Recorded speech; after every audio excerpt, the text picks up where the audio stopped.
तर वंदे मातरमचा अपमान झाला तर नेमकी काय कारवाई होऊ शकते आपण ग्राफिक्सद्वारे पाहूयात। राष्ट्रीय ध्वज, भारतीय राज्यघटना आणि राष्ट्रगीत जन गण मन यांना कायदेशीर संरक्षण आहे।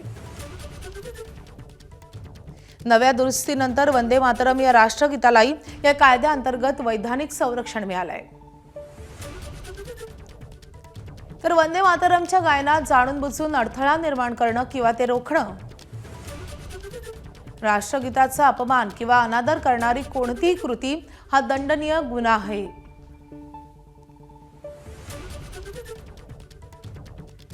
तर अशा गुन्ह्यांसाठी कमाल 3 वर्षाच्या कारावासाची शिक्षा होऊ शकते।